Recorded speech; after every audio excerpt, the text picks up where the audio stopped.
All right, well, welcome back, everybody, to the 14 or Deming's 14 principles. Of course, I've got Corrie Pitzer with me from CEO of SafeMap, and Malcolm Staves, the VP of Health and Safety for L'Oreal. And today we're going to be discussing Deming's 14th principle: put everybody in the company to work accomplishing the transformation. And so, Malcolm, you've seen many changes in safety approaching over the last 30 years or so, especially in the European context. What were they, and do you think the principles of Deming's a need to transform is valid for our times? And do we need transformation? Well, that's a loaded question to start off with, isn't it? Yeah. But I mean, the reply, the quick reply is absolutely. I mean, from a culture that was really like from time and motion studies that we had over in Europe, where everything was about being more efficient, whereby there was no real value of human beings. I mean, we've all seen the people dangling from the top of skyscrapers and so on and so forth, to a culture whereby now, you know, we really put people at the center. It's not just about their health and safety, it's about their well-being. It's also about the whole person, whole life approach. And that has been a transformation in itself, and transformation over time. So without a doubt, yes, transformation is important. And just to add, it will be important going forward as well, because we're not finished in that transformation. Great, thanks. And what about you, Corrie? You've worked mostly in Australia and now past 15 years in North America. How do you see global safety scene in the context of? Don't forget the 29 years I was growing up in South Africa, and started my apprenticeship, so to speak, in the mining industry, a very crude environment.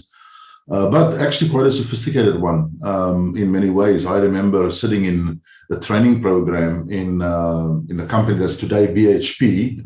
It was Billiton or Gencor, sitting in training programs that were really quite sophisticated and focusing on, you know, the transition from the scientific management of Taylor to a more employee participative model. And this was in the 1982, 83, where this was happening. And so there was already transitions happening in management, in basically the practice of management early on. And I think my view is a little bit that safety was a little bit Johnny come lately.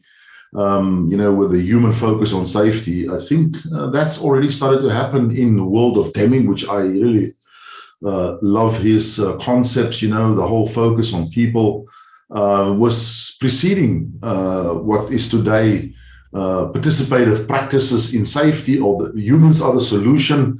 Well, I think that's been pretty much a long-standing kind of focus. The other area is the shift to critical risks, you know, serious injury, fatal and catastrophic risks, which also I encountered in Australia in the 90s.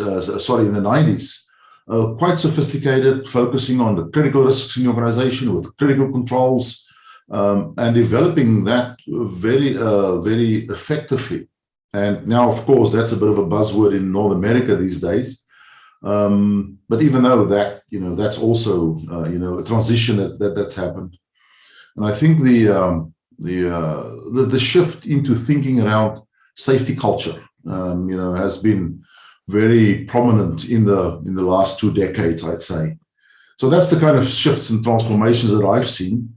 But, you know, I think there's a lot of hype about new things in safety, which may be just a lot of hype at the moment for me, you know, in some ways.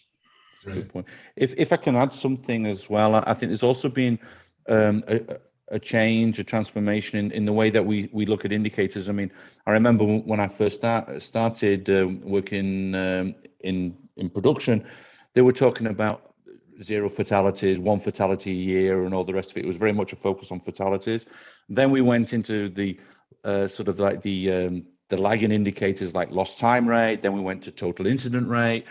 then we now have got more and more into those leading indicators. So I've also seen as a sideline this transformation in the way that we actually look at indicators as well. And just one final point just to add, there's also been a big transformation, and it will continue, I believe, as well, in what the expectations are of a health and safety leader, what the professional actually looks like, his expertise, and what he's expected to do. So that's been a massive transformation, but I'm sure we're going to get into that a little bit later. Yeah, well, and Malcolm, you may have jumped ahead and started in on the next question, but what's the meaning of transformation from your perspective? I'll go first on that one if you want, Corey. I Sure. think for me, the transformation, it's like a transformation of anything. You start with something and you have a future vision of where you want to be, future objective, and it's how you actually get there by transforming, by changing the organization, the management system, the people to deliver what that future vision looks like. I mean, in very simple terms, that's what I was saying. Corey, feel free to add your stuff to that. Yeah, change is a really interesting concept, in terms of organizational change or organizational transformation. And there's been some interesting eras in management practices, I think, that were real shifts. And to go back to the quality era, you remember you would have read, because Scott, you're too young to remember, but in the 70s and 80s when the Japanese quality era started to kick off, there was a big focus on TQM, total quality management, and it was an era that looks like safety today. Conferences, gurus, academics running the show around safety, around quality at the time. And then the whole era of Deming came forth, and really what happened was this: his work resulted in operational managers taking charge of quality out of the hands of the quality department. They took it and they said, we're going to put this into the process, into the operational process upstream. And as such, there's probably four things that need to happen in such a shift transformation. And that the first one is, a shift in the definitions of work, how we define work. That's the first thing that we'll see. But more importantly, we'll see new tools, new techniques to analyze, to manage the process. I mean, the statistical process control charts, the simple thing. That was a huge shift in the thinking in that time. So it's new tools. And then there's a new language, that these managers started to use, which resulted in a significant culture change. So people from the following era couldn't understand what the people from the previous era was really on about, and that's a shift, that's a transformation. And my thinking now is is safety 2 or safety differently or HOP, do they meet those criteria of what is the transformation? And I don't think it does. I don't know if you could, if we could take that as a question, Scott, and I'll come in just a little bit, if you don't mind, with my experience on that area. And I'm going to be very direct based on my 35 years of working in health and safety. I think all these new ideas, they help move the needle sometimes, but it's always nothing new. Okay, it's always nothing new. I'm a great believer of what I call the original DuPont-Bradley curve, and driving from a reactive culture through to an interdependent culture. And when I look at some of these things that come forward that are from the gurus and some external people, it fits onto that Bradley curve, right? But the problem is, it's sold sometimes to people and to a site or to an industry organization that's not ready for it. Because you really have to know where you are on that culture journey and you in that transformation journey, and you need to be able to apply the right tool at the right time, otherwise it'll fail.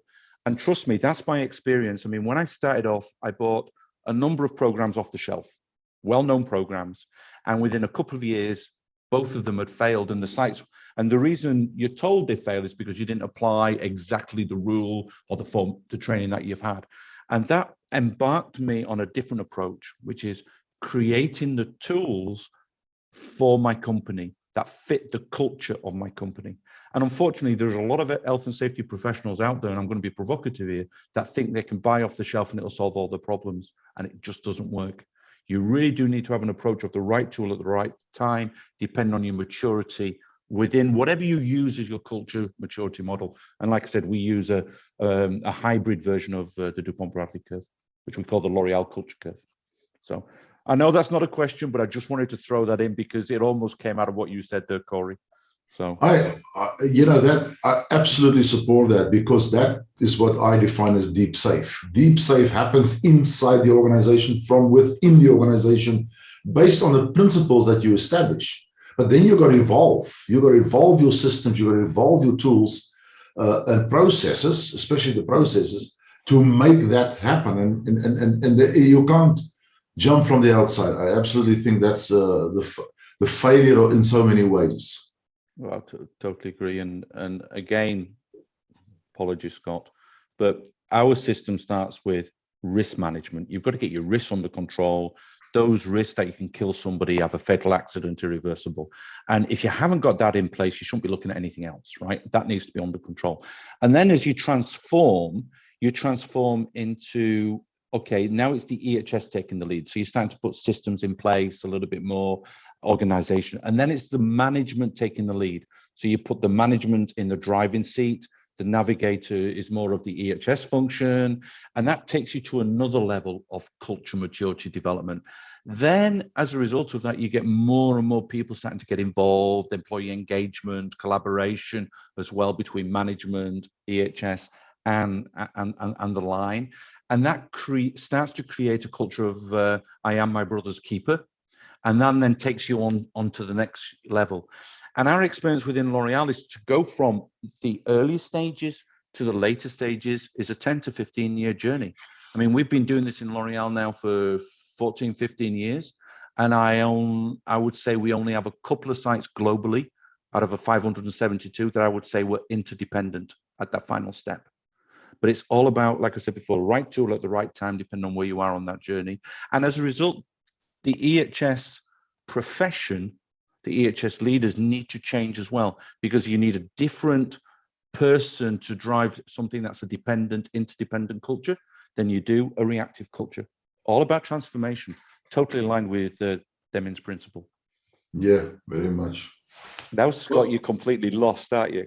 Yeah, no, I was just gonna say, you guys, I knew it'd be an easy interview, and I just ask the first question and get the conversation rolling. So no problem at all. And I think, Malcolm, you already touched on it, and feel free to add to it. But just L'Oreal's approach to developing a high-performing health and safety culture globally, and again, I think you touched on it, but maybe drill into like how do you unify it across geographies or production processes?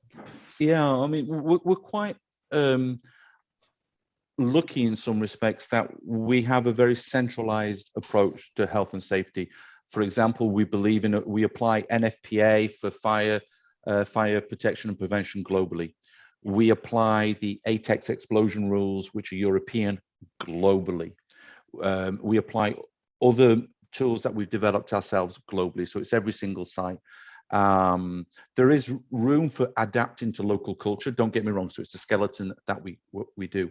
But within that, so that all then fits into this culture journey on our culture curve, as I said, a hybrid of the DuPont-Bradley curve. And depending on where you are on that, determines what kind of tools you can put in place. So when you're in the risk management mode, and we have our life program, which is those activities whereby, if not under control, can kill somebody, and there we're very top down. This is the way it is. You have to comply to the L'Oreal rules. If you don't want to comply to the L'Oreal rules, you need to have an external verified risk assessment to say that what you do manages the risk to the same level, and then we can change the approach at corporate level. Then when we start to transform into driving it by by the EH&S. We have certain tools that go in place that complement, that drive the risk management to a certain level, getting senior management involved. Then we start to have our what we call our measure program, which is, for want of an expression, it's almost like a management, a leadership, people-based safety program, getting out there on the shop floor, talking about situations at risk practices, but it's manager and his team. It's creating trust, it's creating conversation and collaboration, because we resolve things together, management and line people. And that's across all our sites, whether it's operations, R&I, admin sites. Some are more advanced than others, depending on where they are in the culture, okay? And then as we go further, we have programs like our SIO program, Safety Improvements Opportunity, which is where we use the eyes and the ears of people to identify risk before we've even had a first aid case, before we've even had a near miss, right? And we get about 75,000 of those reported a year. We close out 90%, but that creates employee engagement. But because the employee actually presents it, gives it to his boss, and his boss is obliged to close that item, not as an expert, but as a project manager, so he can pull people in to help him. And it closes that out. It creates collaboration, relationship, employee engagement. It's visible, felt leadership. And that's fundamental on transforming our culture from driven by line management to getting more and more people involved, but still maintaining the visibility. And then as we go further down, we have other tools that help develop, and I am my brother's keeper. People will even nowadays would call it psychological safety, whereby we actually can develop a culture whereby people they see something and they can go talk to anybody, no matter where they are in the organization, and say, look, I'm sorry, Scott, I see you doing something. I know you're my boss's boss, but I'm worried about your safety. Can we have a conversation about what you're doing? And that is a program that we call Constructive Challenge. And it's quite advanced, but everybody's taught about healthy conflict management and how to deal with it. And sometimes, because you've got a program called Constructive Challenge, you're less likely, Scott, when I come to challenge you, to tell me where to go, because you know there is this program. I mean, people now call that psychological safety, but some respects it is psychological safety, as is that program SIO, whereby we're wanting people to report things, opportunities for improvement, things they see are wrong. So that's basically how it works. And what we do is each site evaluates themselves where they are on that journey, which identifies what tools they should be focusing on. And we have a culture audit that is geared at reviewing that process for all our sites, which is every 3 years. And the sites, then we verify whether they are where they think they are or not. And as a result, we may adjust the kind of tools that they're putting in place, because the idea is we need the tools to be a success. We don't want the tools to be a waste of time and effort for management or the EH&S professional, because it's going to fail. So so that's the way we drive it. And it works for us, but it may not work for somebody else. So that's it I'm not in a nutshell, but it's quite a complicated system, but it works for us. Yeah, great. Well, thank you so much for that. And I mean, Corrie, you've worked with companies around the world, and how do you know you've accomplished a transformation, and you know, what's the best example you could provide of a transformed company? I was asked once that question because, you know, our consulting is in transformation. I was asked this question by an HR executive: how would we know that we've transformed? And I was a little bit stumped by the question at the time, but I think I came up with a really nice answer. I got out of it, and here was my answer. If you believe or think that you've accomplished transformation, that you've arrived, you most certainly have not arrived. You most certainly have arrived at the wrong place. If you have this illusion that, oh, okay, we transformed now, because inherent in the word transform is a non-starting, non-ending process. You know, it is, you will not accomplish. You will see markers, and the Bradley curve is a marker process that you can classify and see. Okay, we've shifted generally from this paradigm to that paradigm. But like all, in 10, 20 years time from now, there's going to be a new paradigm in front of the Bradley curve or the Hudson model or whatever. We're starting to work on that kind of thinking. What would be the next level of marker to identify that? So you won't know really in those quantitative terms. You'll know in a qualitative way. But if you look at the overall shift in injury rates, I mean, in safety, what do we measure? We measure accidents. It is a stock trade kind of thing. But my question about that is always, is there a real connection between, especially in modern days, between the incidents we have and the actual risks in our organization? And Malcolm used the sentence there in the beginning, which is, I think, extremely important. You have to start with your risks, no matter what you do. This is the primary focus in safety. It's not about safety; it's about risks. And the more I engage in this field, the more I think that what we see in terms of risk will never show in stats. And I think I've mentioned to you, Scott, before that I've spent 2 years on the road with a big UK company, mining company around the world, and visited 42 sites that they have, and on this program called Elimination of Fatalities. And what we've seen on the ground in a company that was and is extremely safe in terms of its metrics, it's leading organization.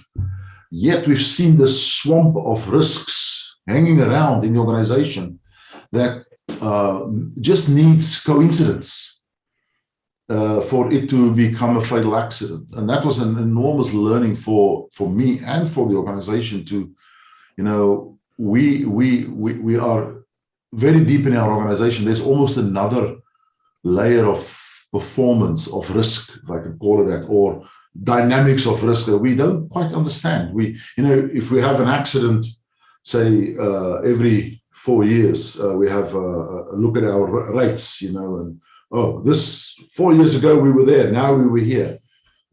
Is that indicative of where we were and where we are now? So one of the things, maybe just interesting, one of the things coming back to the maturity, I found some very simple tools. It's a very simple metrics almost. And here's just one of them. I call it the ratio of hideable versus non-hideable hazard reports or risk reports.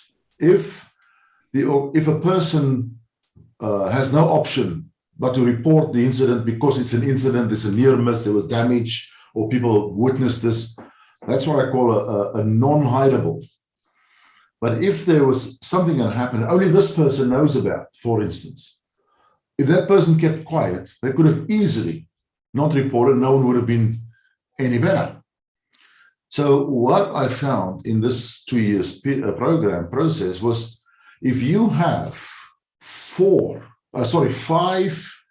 hideable risks reported for every non-hideable, you're at the front end of that maturity curve. So if I look at a company now, look at their risk reports and say, okay, let's have a look at the risk reports, and I make just a judgment call. Could this have been hidden? And if most of them could not be hidden, then you're not really at that mature level. And so there's one way of, okay, we've started to move up the curve. We've started to move to the front end of the maturity. And that is so,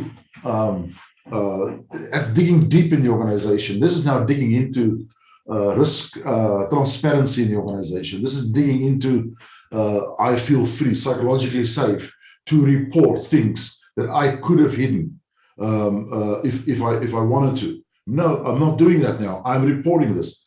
That's maturity on that higher end marker. So to me, have you accomplished? These would be indicators of such accomplishments, of you accomplishing, if I could put it like that. Your second question there was, what is the best example you have of transformed companies?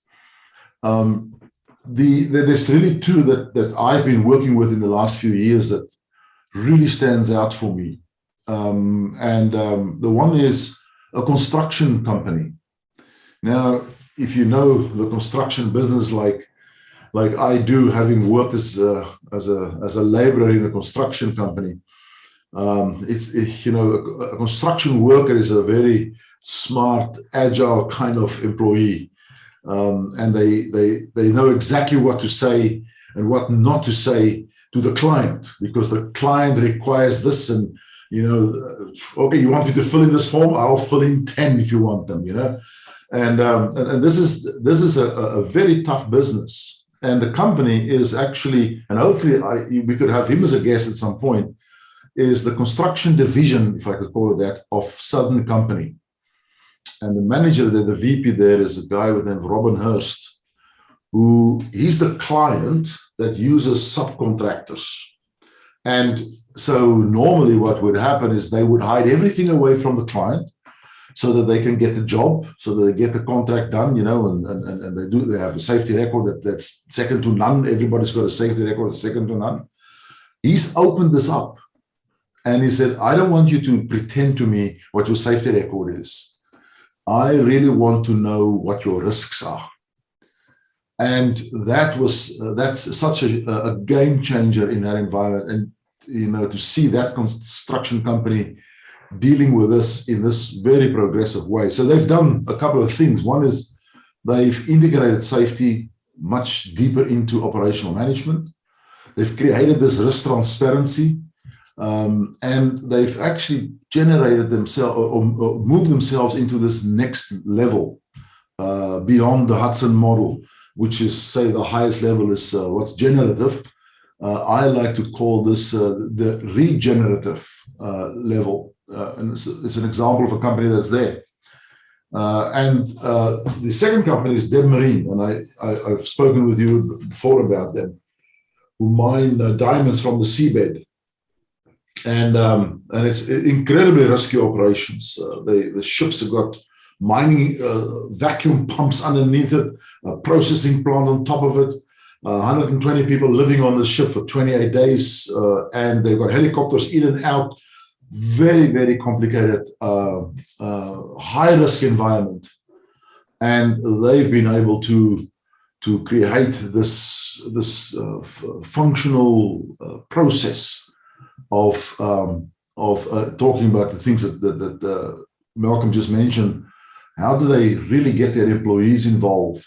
And they've done that with exceedingly good process of getting people to report things that they could previously have been hidden, and now it's transparent in the organization, and they're really making that work. So it's possible in an organization that is, you know, as risky as construction, as you know, dynamic and changing as a construction environment, as well as this high-risk environment, like is typically something that you know, you can almost compare with the aircraft carrier deck. You know, they should have lots of accidents, yet they don't. So what is it that they do? They focus on their risk, and that is.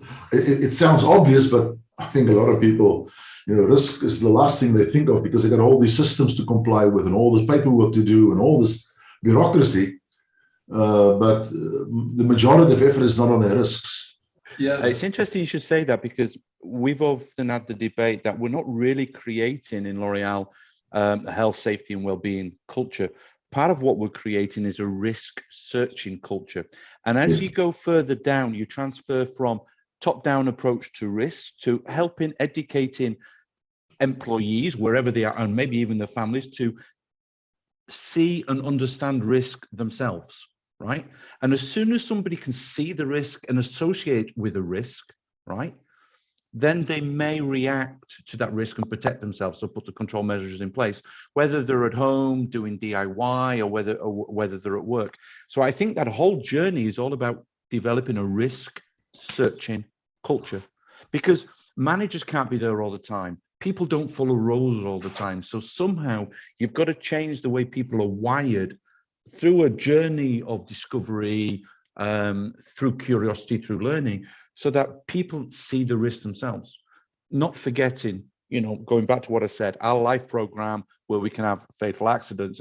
Yeah, you've got to put the engineering and all the rest of it in. But I think, you know, depending on where you are on that journey, part of it is teaching people to see risks for themselves and to react accordingly, because we can't always be there for them. Right. If I can, Malcolm is triggering me now. This is to me a really important point. I'm always almost at the point where I'm saying there is a safety culture in an organization and there's a risk culture. And if you measure a safety culture, you measure the things you do to be safe. In other words, you measure our safety systems, you measure people's perception of how the quality of meetings, you know, you measure the superficial stuff. But if you measure the risk culture, you're measuring people's perceptions about their risks, how they engage with them, and what influences them, either in terms of team processes or job factors, to take risks, to take shortcuts in the workplace. That is a risk culture. It is really somewhat different from the safety culture in the organization. And then my definition of safe in an organization is the readiness to respond to risk. And each one of those three, readiness, response, and risk, are entities that are measurable either through perception surveys or metrics themselves. But they also have a range of processes to create that. And the one that I just mentioned about Deming, they have a process to create that readiness to respond to risk. So we really have to, you know, I'm almost thinking, should we really be called safety professionals? You know, should we not be called something in the risk field with a risk label, so that we can actually shift that? When I was appointed in my first job in safety in the company Gencor, I insisted at the time that I don't want to be called a group safety manager. I was called a group risk manager, and it was like that's a shift in thinking that almost starts with what you think your job is, you know, and that's what I think the safety profession, in a way, should be thinking about. Sorry, Scott. We both are running around like the headless chicken here. That's all right. That's the good thing about getting great minds together and the ideas in the conversation. Sorry, that it spurs. So and Malcolm, circle back around. I was just gonna add that you know, his earlier description of the high performance health and safety culture at L'Oreal sounds very, very similar to what you described, Corey, with Deming and Southern companies. So I was just going to make that point, but Malcolm helped bring it home. So, thank you.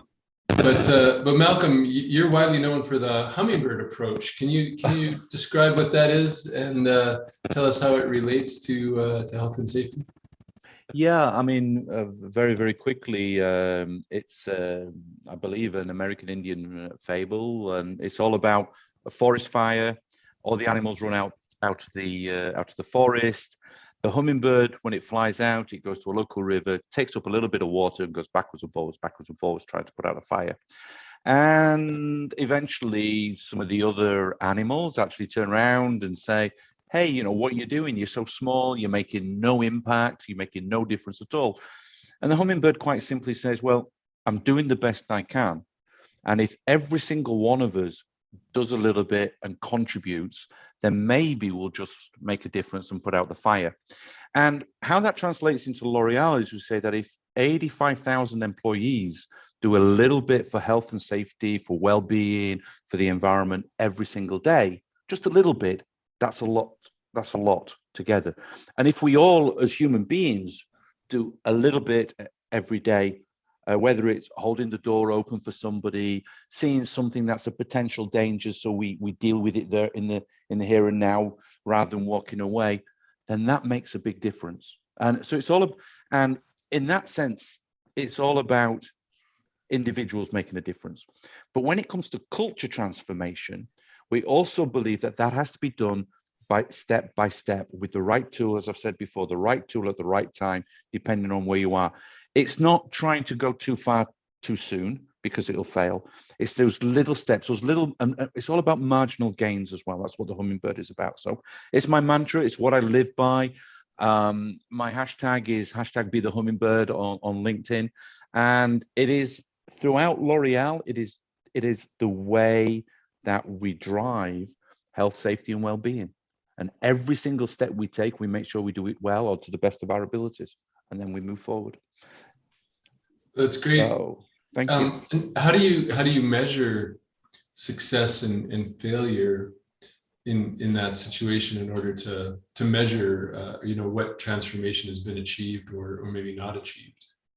The primary way we do it is through our what we call our culture audit program. So we assess where the transformation is in its progress. Is it in dependent, independent, interdependent? Where is it in that process? That's for the organization. We've just defined what future fit means for our health and safety professionals, and that we're in line to try and transform our professionals so that we're more visionary, better coaches, better communication management skills, the leadership aspects, the softer power skills, as you might say, not losing the technical skills as well. So we're also creeping along with that as well. And we don't measure it by the outputs. And this is going to sound really, really crazy, but we measure it because it feels right. When we do a culture audit and we see employees are getting involved, they're stopping, they're making corrections, right? Managers are talking and collaborating with employees to make a difference and take it to the next steps. It just feels right. And I know that sounds very soft and whatever, but there is no hard metrics here. There is just what we like to say, we call them heart metrics. So leading by the heart. It sounds a little bit soft, but that's the way it is. That's great. I love it. Corrie, I think you sort of touched on it in your previous example, but you use the term latent and lurking, metrics. What are they? What do they tell you? And can you provide a few examples? Yeah. So when I did this program for this mining company, Elimination of Fatalities, it was an eye-opener in many respects. But what we observed is that, and we did so here's how we did it. We would engage. We were a team of about 10 to 12 people. And we would start a week on site with talking to the management. They show us all the PowerPoints and slides and so on. But then straight out after that, we walk straight out into the workplaces. And we engage with employees and supervisors at the front end. And really start to identify with them what are the risks that they face, and also from their perspective, what is that maturity of the organization? And so we had a little questionnaire that we would not have a questionnaire with them, but we would ask them a range of questions, and in the evening we would go and code what we have heard during the day. And so we identified really 3 levels of organizations in maturity. So reactive, rational, and resilient, just the terms we use for them. But basically, and we've engaged with, I think, 12,000 people in that 2-year period. So from that, I developed some metrics, indicators rather than metrics, and it is based on that 3 levels of maturity. And so what I've done was to use ships as the symbol of each of the levels of the organization. So the system 1 organization is the massive cargo ship where safety and risk management is slow, deliberate, meticulous. There's enough time to react, but the organization is at the lower end of maturity, so at a reactive level. Then the second one is the second level, system 2, is not a progression from 1, it is the failure of progression almost. And that is the typical ship that I'm using there is the Titanic and the Concordia, the cruise ship that suffers from the delusion that it is safe.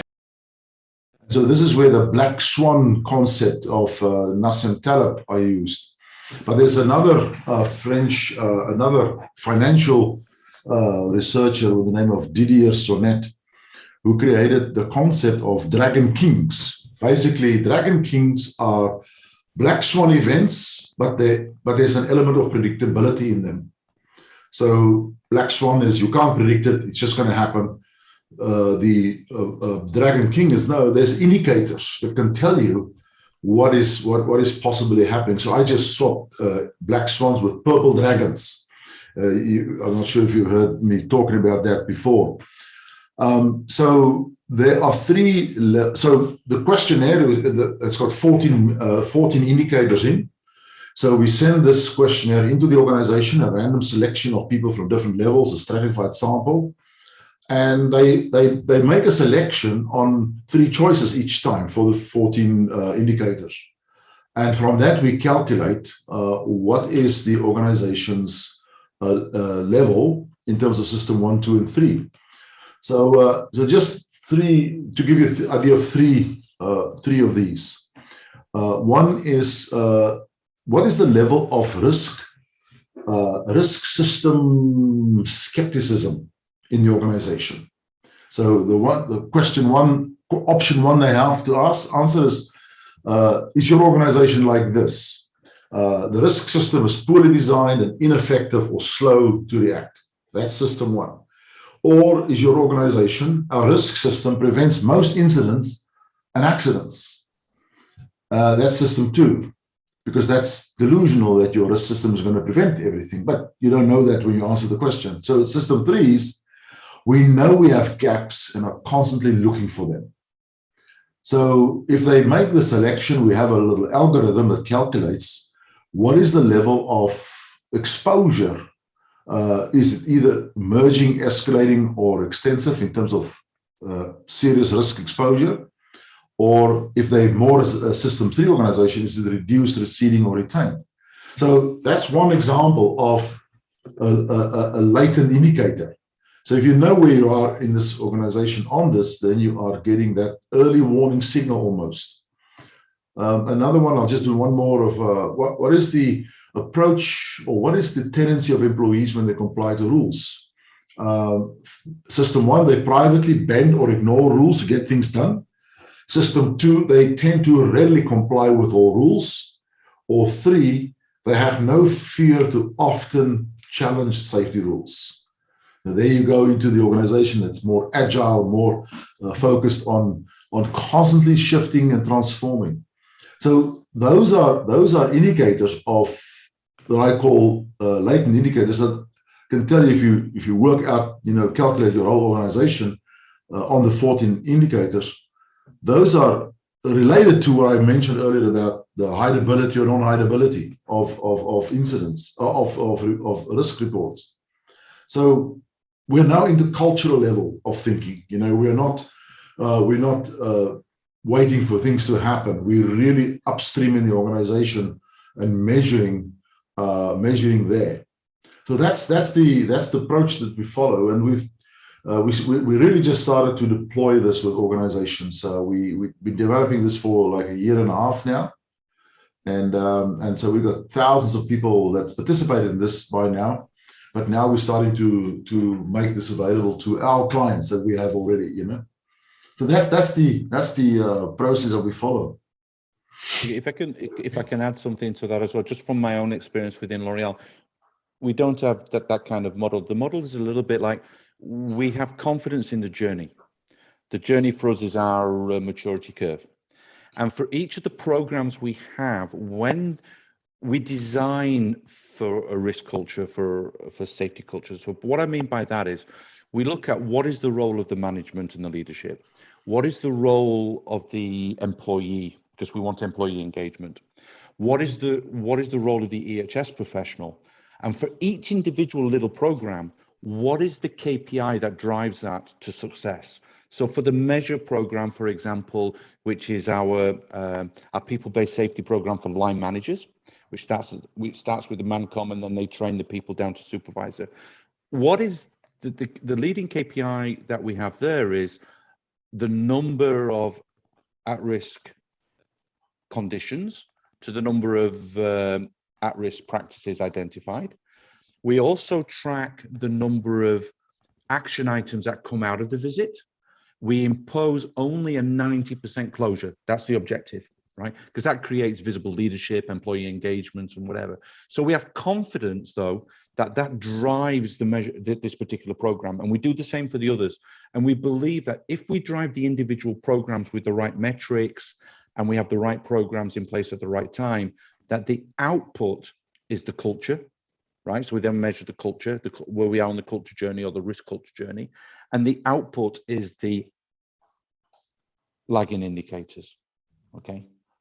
So the output of, we don't manage lost time rate or total incident rate, they just happen because we have confidence in the programs that we have in place and how we manage and drive those individual programs and how they've been designed.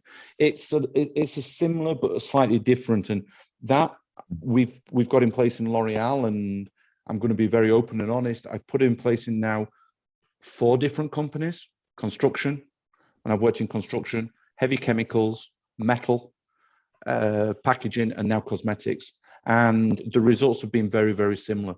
But the most important thing behind it as well, going back to what we spoke about at the beginning, is all of these programs are homegrown, developed, in this case, developed by L'Oreal for L'Oreal. We bring in expertise from external to help us. We take a bit of, we steal with pride from some of the programs that are out there, but it's adapted to our program and it's developed by our people with the right kind of KPIs. And it just drives us to the same place as what Corrie was taking. And that comes from 30 years of actually being at the head of a number of companies when it comes to health and safety. So just wanted to throw that in. Yeah, great. And I think you touched on it already, Malcolm, but going back to Deming's principle, like what does put everyone to work really mean? And who is everyone? And what about those people that might be out in remote or small locations or lone workers? Like how do you include them in that transformation? I mean, the ultimate goal of the transformation for us is, and this is utopia, okay? We're not there, we've got a long way to go, but we want to transform every individual into a health and safety leader, right?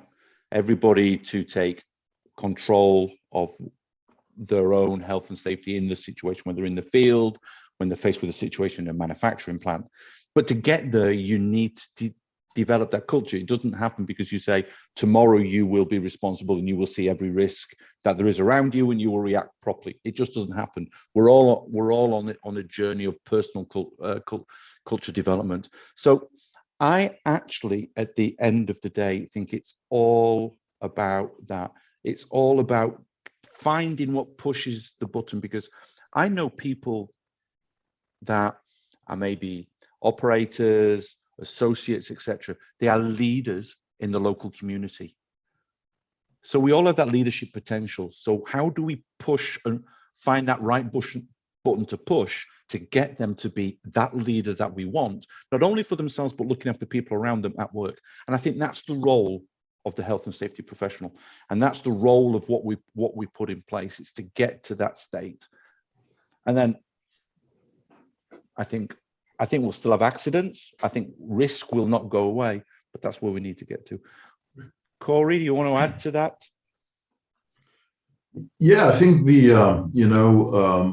it's almost a cultural shift in an organization starts to grow on itself and in itself. It is as you start with this transformation, and at first there's this focus on the operational risk. That's where we have accidents, but just an interesting story from my side about this was I was introducing leadership training, deep safe leadership training courses in a mining company that was based here in Vancouver. And we had people that was in the finance department starting to attend the program. And the financial, the CFO sent emails to the COO. Why do we have to do this? We are not in the line of fire. You know, my people sit in an office all day. And he constantly encouraged the COO constantly encouraged the guys to attend. And eventually, he came to attend. And when he came to attend and saw the experience that these others had, and he so enjoyed the program, he became like a real disciple for deep, safe leadership. And the thing about that, you know, the CFO going to the mine site suddenly talks about safety, wants to go out and do some engagement with people in the field, but he's a CFO. That sends a huge message, you know, in terms of the embracing of the culture in the organization. Fortunately, later on, this CFO became the CEO.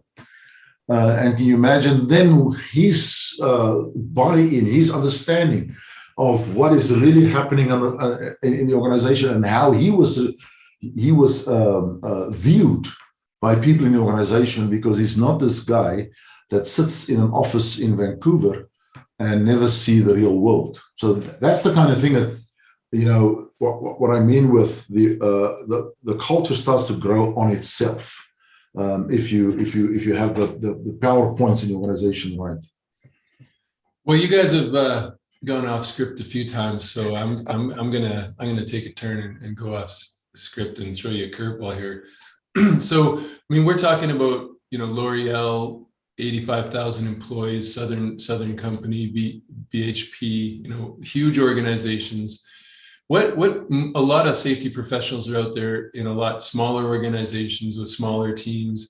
What kind of advice can you provide to them as far as you know, how they could go about you know, getting everyone involved in that risk transformation or a safety culture transformation? Who do you want to go first? Maybe I'll go first. Yeah, Go for it, Corey. Yeah, Malcolm, why don't you take that one? And then I'm going to steal something from Malcolm so he can't say it. Yeah. And this is what Malcolm said. You cannot, there's no cookie cutter approach to this kind of thing. Every organization have to start understanding their people, have to understand their processes, have to understand their risks, and have to evolve this kind of transformation from within. And it may lead them in different directions, but there's broad philosophies, you know, sure, there's broad philosophies of what's happening in the world of safety and risk management and so on. But if you have this, for me, the most important thing is the focus on the real people. Now, this may not sound right. The real people in the organization are the people who do the real work. The line management, the people who deliver the processes, who manage the process, that where the risk happens, you know, those are the people, if they're not involved, and I call this a two-speed safety management system in the organization. What I've seen very often is the safety message comes from corporate and it hits the site. It hits the manager, the top team. They're involved, they are engaged, they do it. Then from there, it splits into two. The safety message then goes directly to the worker, the front line, via the safety department, the safety function, the communications, the posters on the wall, the system. While the line management, the middle manager, is almost in some cases left free to look after production. And that evolves. And so the line manager, he or she knows, yeah, the safety messages get to employees. They've got all these pocket cards they've got to fill in and systems. And yeah, it's happening. Look at the safety meetings. But it's not integrated. Integration means the middle manager drives it, him or herself. So here's my example of a guy I talked to at a mine site in South Africa. And so I sat down with his mine captain, a mine superintendent. And I said to him, I was at his section underground that morning, it's a coal mine. I sat down with him in the afternoon. I said to him, so how often do you get to your team? And his answer shocked me at first. He said, as little as possible. And I said, what do you mean? Don't you think that you should be out there? And he says, if I am out there every day, making the job happen, I am disempowering my people. I am not leaving them with the authority and the trust to do the job that they are well capable of doing. If they need me, I'll be there. But other than that, I'm here to look after things that they don't have to look after. Now, just think about that, in terms of what is this person doing? He is empowering his people, he's trusting them, and he's creating a work environment where they can flourish in by being there as little as possible, which is quite the different angle if you think about it, how we normally see leadership. You got to be out there, you got to be kicking the tires, and you got to be looking at, well, no, maybe that's not your job, So that to me is integration at a line level. That's system, one system of safety, one system of operations, all managed by that middle manager. That is homegrown in so many ways, if that's the objective of homegrown. Okay, I took advantage, so I wrote some stuff down to sort of coordinate my thoughts. So I know I've got 6 main points I'm going to share. So this is for the EH&S professionals, smaller organization. The first thing is you got to understand it's a long game. Okay, you don't change culture in a year, in 2 years, in 3 years, right? You start to transform. But secondly, very often your senior management, they understand lost time. Lost time equals people away from work. So you've got to look at your trend analysis and you've got to focus on that, because you can't turn around and say, well, our accidents rates are very, very high because we're working on culture. You need to address that. So you need to look at your trends, whether it's slips, trips and falls, whether it's manual handling or whatever, and make sure you've got programs to drive them. On top of that, you've got to identify where you can kill somebody. We can have a fatal accident or an irreversible accident, and you've got to put those programs in place. That's your job as a health and safety professional, whether it's a small to medium enterprise or whether it's a large organization.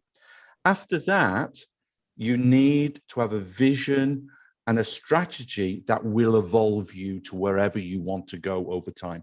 In our case, it's a hybrid of the DuPont-Bradley curve, and you need to be honest of where you are. If you're in reactive mode, if your line management are not involved, then you need to be honest with yourself and say, we're not at this stage yet, we're here. Because that will allow you to identify the tools that will work for you with respect to where your culture is. You need also to be able to, and this is something I've learned after many years, you need to adapt your language and the way you talk as a function of the person in front of you. So maybe you don't talk to the CEO as you would do to a line manager or to the financial person or to the HR person. You need to really put yourself in their shoes and understand what are they expecting and how do you embark them, like Corrie was mentioning about the CFO. How do you get them on board? And you're not seen as the rigid safety guy that's just trying to drive the safety thing. He's blind, we're going to do it this way. You're flexible, you're adaptable, you understand the situation, and you can create a win-win situation that moves the needle a little bit, the Hummingbird approach again. And then finally, and I'm going to repeat myself on this one because it's important, do not forget that the fundamentals of risk management need to be in place. And your first responsibility is making sure you don't kill somebody, you don't have an irreversible accident or anything like that. That is what you've got to get under control. That's what I would say to those young professionals, those professionals in SMEs. If you're going to focus on those 6 or 7 things. Great. Yeah, thank you so much. I'm gonna throw out another question just along the same lines. Again, a little off script, but and I think we'll maybe dig into it a little bit in the next set of questions as well. But what if we're trying to transform the industry, the health and safety industry? You guys talked a little bit about, maybe we should be called risk officers, not safety officers, as an example. How would we go about, if Safeopedia wants wants to help transform the community. I know Corrie's very active in trying to transform the community. What would be some suggestions as safety professionals outside of our organizations, that we could do to help transform the industry, not just our organizations? Is that for me or is that for Corrie? Yeah, sorry. Malcolm, why don't you start? I could see you thinking up some good ideas there. Corrie can make notes so he could do a play afterwards. So within L'Oreal, we're talking about being future fit, right? And we've crystal ball stuff, I know, but we've identified what future fit means. And it means we want EH&S professionals that have more of a vision of where they want to go, but the organization needs to go as well. We need them to have better management, communication, and leadership skills, because very often we found that the EH&S professional is forgotten when it comes to leadership, management, communication skills by organizations. They either do it themselves as part of continuous professional development, or it just doesn't happen, or it happens naturally, maybe. So we're putting in place proper leadership training for our EH&S professionals worldwide, depending on what level they are, to try and get them ready for the future, the future ways of working, the future world, which is going to be more and more well-being. Mental health is going to come into this as well. There need to be better coaches when it comes to coaching line managers, CFO, as Corrie said. But they also need to be able to deliver effective and efficient training. The days of the past of the engineer that wrote 500 words on a slide and he read every single word have gone. Our engineers have transformed, our people have transformed, and they will continue to transform. But we need to make the messages simpler, but also targeted to the audience that we're trying to train, whether it be a line manager, operator, a cleaner, or a CFO. Maybe the presentation mode needs to be thought about. And then finally, and still important, going back to the foundation, we still have to keep the expertise where expertise is required. We cannot offload, give everything to the line management. I mean, some areas of expertise, I'm a great believer, need to be kept within health, safety, and well-being as a function. One of those, for example, is HAZOps, process safety. Those kind of really hardcore stuff need to be kept. And we need to keep that expertise. We need to keep that expertise. So there you are. Yeah. I think what Malcolm is touching upon there is it goes back to what do we define as safe in an organization? What do we define as safe in an industry? And there's so many different angles on that determines what safety professionalism is going to do. If we define safe as compliance in a broader sense, the safety professional is going to be a compliance officer. If we define that person as a risk expert, then it's going to be focusing on risk practices and processes. So which one is it? And can we actually have a more converged definition of safety in the industry? That's the real question. And I kind of think that's not going to be possible for a long time to come. Organizations are going to define it in their own ways. Gurus are going to define it in their way, what they want to sell. And then there's also all kinds of institutions, government institutions. We're all at various stages of this maturity curve. But not only at various stages in the maturity curve, we're at various angles of defining ourselves. And so for me, what would I see as the ideal? What role I think, say, Safeopedia can contribute to is, I really think that the best way forward is to drive the focus on the risk in the organization, in the industry, everywhere. If we start with that point, and I made the point about safety is the readiness to respond to risk, then you have the capability to put various pockets of expertise into place. The line manager is the person who drives that operational process. But as Malcolm said, they need expertise around them. where's that expertise then to be? The expertise need to be in excellence centers, some way that some organizations put this on. It's a center of excellence. And so you can tap into that in your organization. Say, I need this kind of expertise, come to my site, or give me the tools, techniques, I'll do it, etc. So what I see is a gradual shift away from safety practitioners on the site running around doing audits and doing assessments and so on, to them being pulled out of the site, out of the reporting lines, and they have their capabilities available to the organization that they serve. Not only in this organization, also industries. Whole industries, I think, can go that way and should go that way.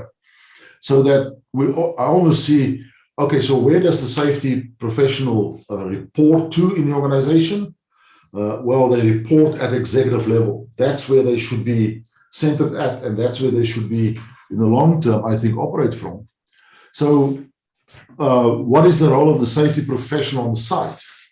I think there is still a role in the future, because we are going to go increasingly into regulation. We're not moving away from regulation. You see how the European Union, how industry legislation goes. There is going to be more regulation. So my thinking is, well, maybe we should split the function. We should split the function into compliance issues, permitting. That's the level of administration of SAFE. But then there's the expertise in the organization that should drive that thinking into the next level of maturity, into the next level of expertise, into the next level of systems, and create progress, create advancement as a separate function in the organization and in the industry. That's how I see it happen.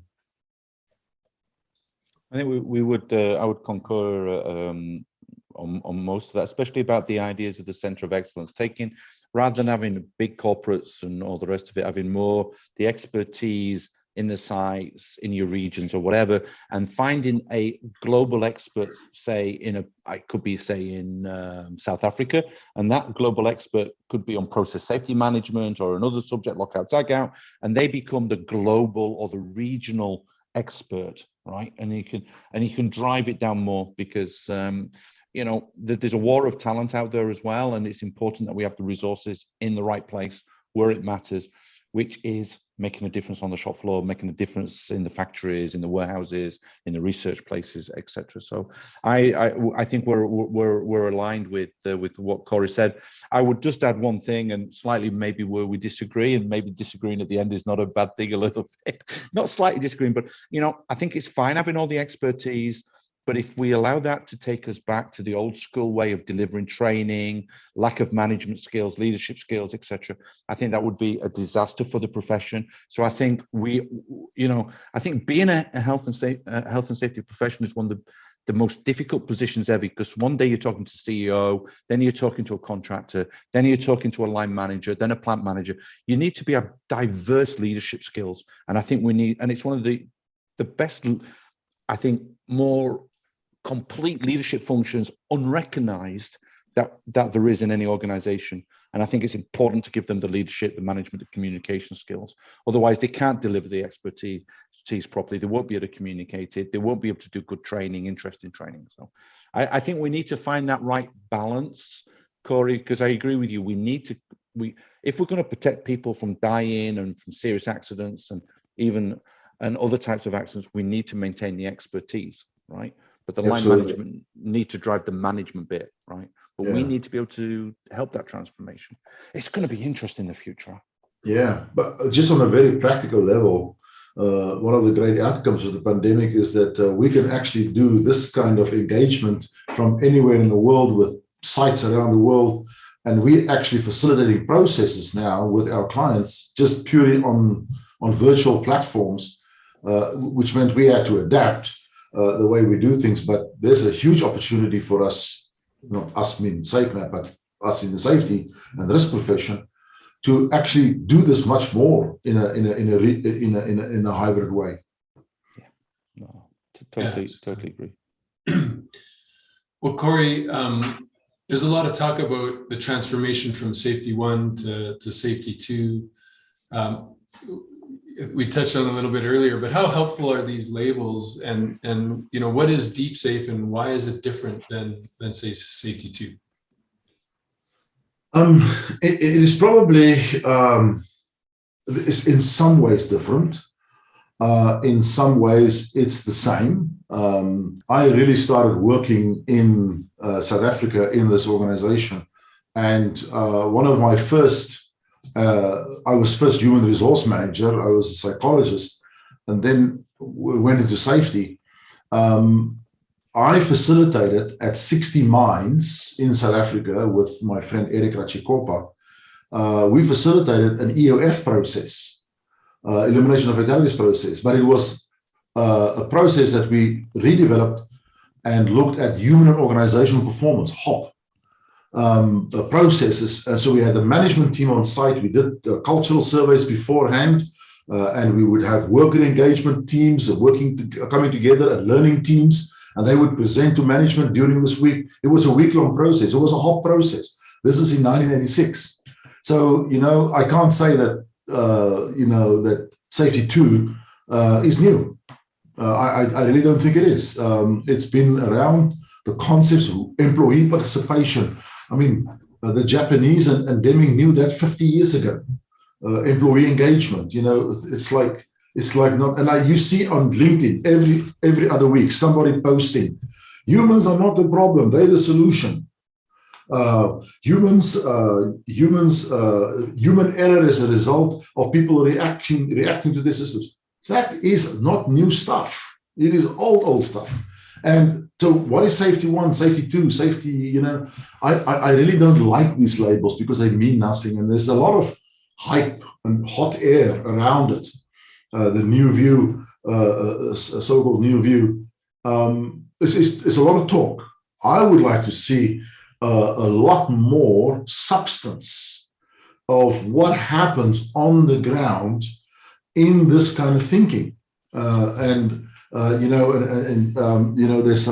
if you've been following LinkedIn, there's a lot of to and fro between some people and I'll name him Don Cooper. I really love this paper that he published around The Emperor Has No Clothes On, because he made the point very strongly that there's so much talk here. There's not enough substance in this whole process. So that's the one thing about, I am labeled as safety 2, but I've never been doing anything different since the start of my career. So that's the one thing about it. So, but I do believe there is something beyond that lies beyond for us, and maybe that is safety 3, and I know there's some thinking about that or labeling around that happening, but that's what I label as deep safe. So what is deep safe?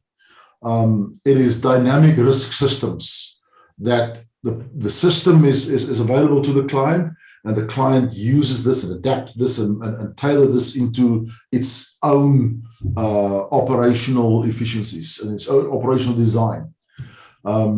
The other area that we focus a lot on in Deep Safe is risk competence, making people smarter in risk, making people more competent to see and take risk. And I know when I say take risk, there's immediate red flags. Well, the taking of a risk is fundamental to anything we do. Every aspect of our lives is taking risk. So why we constantly tell people to avoid risk or to control risk, I think is not all that helpful. How we make them smart to do that is a powerful process. And then the metrics that I talked about, the indicators, this is an area that we help the clients to assess themselves, to analyze themselves, and to develop and evolve their own processes from that. That is a very important process. I think the other thing that we, and this is a more recent development for us, is we enable organizations to challenge themselves. And I mentioned the Netflix idea of employing hackers in the organization. simian army. So we've developed that into a safety process. And we just call that, for fancy reasons, we call that Delta, deep elimination of latent triggers of accidents. So we train in the organization a number of small teams, 2 or 3 people form a team, a blue team, red team, yellow team, etc. They got different focus areas. And these teams form randomly under the command of a commander, and they do a strike, a Delta strike. They go into an area, they talk to a manager, and they do a blue strike. What are the blue sky risks in this environment that they have to deal with, as an example? So they challenge themselves, and the system is completely self-sufficient, self-sustaining, but they actually make sure their system is constantly challenged and improved. That is what I mean with deep safe. You actually look at how you regenerate yourself all the time. And the area that Malcolm also mentioned a few times, for me, the ultimate focus for us is the elimination of fatal and serious accidents. So we do a lot of work in that field, elimination of fatal accidents through a range of processes that the organization, again, integrates into its own operations and its own systems. So in a nutshell, that's how I think deep safe and operates, but how we I don't like the label safety 2 or any label for that matter. Well, you've got us, just kind of in closing here, you've got us all inspired and all fired up. And Malcolm, if we start with you, like if we transform, if we follow some of the guidelines you guys have provided today, and we do it effectively at a fundamental level within our organization, are we going to be ready for the future? I don't know. I mean, it's the honest answer, because we were not ready for the pandemic, huh? I mean, there's people that predicted something like that would happen. But I mean, what we can do is create the solid foundations of an organization, and this is to use some of the buzzwords, but that's agile, right? So systems that are agile, systems that are not only resilient, but are learning as a result of what happens, like learning from the COVID. And I think the only way we can do that is we need to have a solid foundation, which is going back to the risk foundation. We need to know where we're going, but we need to also understand that what we talk about very often is the world is VUCA, okay? So the world is volatile, it's uncertain, it's complex, and it's ambiguous, right? And somehow we've got to accept that is going to be the case. It's going to be more the case in the future. We've got to be able to operate in that world. And we've mentioned before in Corrie, in other sessions, sort of, I like this idea that is done by some, and I adhere to a flip in VUCA, and VUCA to give vision, understanding, clarity, and also I'd like to say be ambitious, right? With respect to where you're going, to give you that light at the end of the tunnel, because that gives you the flexibility and the resilience and the adaptability that you need maybe in the future, right? But you still need at the end of the day to have your foundation solid. You need to know where you're going, whether it's using a hybrid Bradley curve like L'Oreal does, or whether it's a different system that comes in from somebody else. You need to know where you're going, and you need to be on that transformation journey, to come back to Deming's 14th principle. It is important, and transformation happens by design, right? And you just need to be there. So yeah, are we ready for the future? Not necessarily. Are we ready for the future? Maybe. I like that. Sorry. I think to take what Malcolm said on another angle is, we cannot, we have to create that future with what we do, etc. And the kicker for me is that it starts every single day.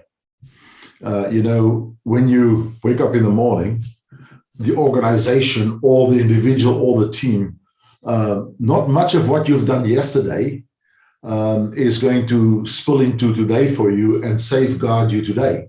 You have to regenerate whatever you've done, or you are. It's going to falter and fail. And so the same with in the long term. I think we have to constantly work on that creation process that Malcolm says. You know, which to me, you also use the other word. Starts with a vision. And I hate this thing about vision statements and revisioning, because it becomes such a label and becomes such another process in an organization that people put posters on walls and it looks fancy. But the vision that lives in the minds of people, why my organization wants to be safe. However they populate that term, and that's what we did in this process that we did with this company. First thing I would ask an employee is, why does your organization want to be safe? And the answers you get from that is so varied, but it tells you the organization is either on its way somewhere, or it's not. It's going to create a future. And so I think that the whole focus on the future, with the rapid changes that's coming around now, in terms of digital eras and all these new things that we probably won't even see in 2050. Maybe it's going to be so vastly different that not much of what we're doing today will even be relevant in that circumstance. So it is a continuous day-to-day process. It's a continuous evolution all the time, I think. Great. Well, it's been an absolute pleasure and privilege to have you both on today, and I always enjoy the conversation and a lot of great takeaways for everyone.